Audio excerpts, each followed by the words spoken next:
شروع اللہ کا نام لے کر جو بڑا مہربان نہایت رحم والا ہے۔ حامیم، اس کتاب روشن کی قسم کہ ہم نے اس کو ایک مبارک رات میں نازل فرمایا، ہم تو خبردار کرنے والے ہیں۔ اسی رات میں تمام حکمت کے کام فیصل کیے جاتے ہیں، یعنی ہمارے ہاں سے حکم ہو کر بے شک ہم ہی فرشتوں کو بھیجتے ہیں۔ یہ تمہارے پروردگار کی رحمت ہے، وہی تو سننے والا ہے، جاننے والا ہے۔ آسمانوں اور زمین اور جو کچھ ان دونوں میں ہے سب کا مالک، بشرطے کہ تم لوگ یقین کرنے والے ہو۔ اس کے سوا کوئی معبود نہیں، وہی زندگی دیتا ہے اور وہی موت دیتا ہے، وہی تمہارا اور تمہارے پہلے باپ دادوں کا پروردگار ہے۔ لیکن یہ لوگ شک میں پڑے کھیل رہے ہیں۔ تو اس دن کا انتظار کرو کہ آسمان سے صاف دھواں نکلے گا جو لوگوں پر چھا جائے گا، یہ درد دینے والا عذاب ہے۔ اس وقت وہ کہیں گے کہ اے پروردگار، ہم سے اس عذاب کو دور کر، ہم ایمان لاتے ہیں۔ اس وقت ان کو نصیحت کہاں مفید ہوگی، جبکہ ان کے پاس پیغمبر آ چکے جو ہمارے احکام کھول کر بیان کر دیتے تھے۔ پھر انہوں نے ان سے منہ پھیر لیا اور کہنے لگے، یہ تو سکھایا پڑھایا ہوا ہے، دیوانہ ہے۔ ہم تو تھوڑے دنوں عذاب ٹال دیتے ہیں، مگر تم پھر کفر کرنے لگتے ہو۔ جس دن ہم بڑی سخت گرفت کریں گے تو بے شک انتقام لے کر چھوڑیں گے۔ اور ان سے پہلے ہم نے قوم فرعون کی آزمائش کی، اور ان کے پاس ایک عالی قدر پیغمبر آئے جنہوں نے یہ کہا کہ اللہ کے بندوں یعنی بنی اسرائیل کو میرے حوالے کر دو، میں تمہارا امانت دار پیغمبر ہوں، اور اللہ کے سامنے سرکشی نہ کرو، میں تمہارے پاس کھلی دلیل لے کر آیا ہوں۔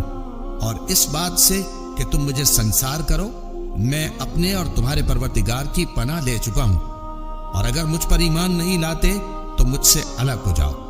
تب موسیٰ نے اپنے پروردگار سے دعا کی کہ یہ نافرمان لوگ ہیں۔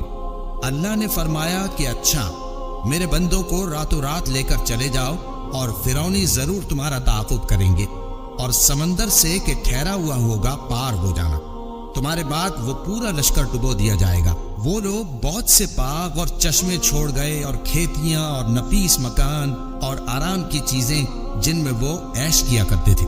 اسی طرح ہوا، اور ہم نے دوسرے لوگوں کو ان چیزوں کا مالک بنا دیا۔ پھر ان پر نہ تو آسمان اور زمین کو رونا آیا، اور نہ ان کو مہلت ہی دی گئی۔ اور ہم نے بنی اسرائیل کو ذلت کے عذاب سے نجات دی، یعنی فرعون سے، بے شک وہ سرکش اور حد سے نکلا ہوا تھا۔ اور ہم نے بنی اسرائیل کو اہل عالم میں سے علم کی بنیاد پر چنا تھا، اور ان کو ایسی نشانیاں دی تھیں جن میں کھلی آزمائش تھی۔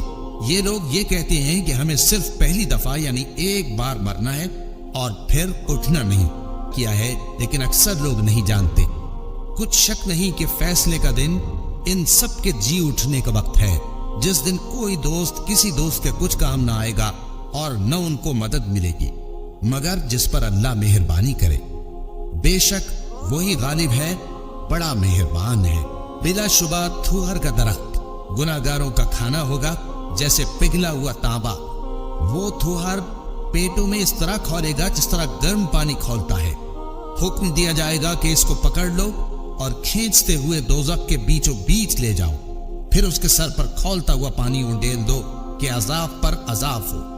اب مزہ چکھ، تو بڑی عزت والا اور سردار تھا۔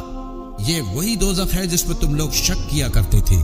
بے شک پرہیزگار لوگ چین کے مکان میں ہوں گے، یعنی باغوں اور چشموں میں باریک اور تبیز ریشم کا لباس پہن کر ایک دوسرے کے سامنے بیٹھے ہوں گے۔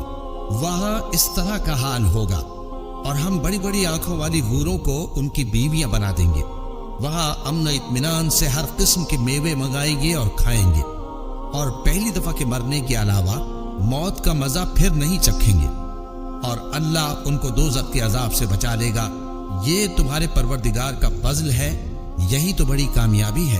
ہم نے اس قرآن کو تمہاری زبان میں آسان کر دیا ہے تاکہ یہ لوگ نصیحت حاصل کریں۔ بس تم بھی انتظار کرو، یہ بھی انتظار کر رہے ہیں۔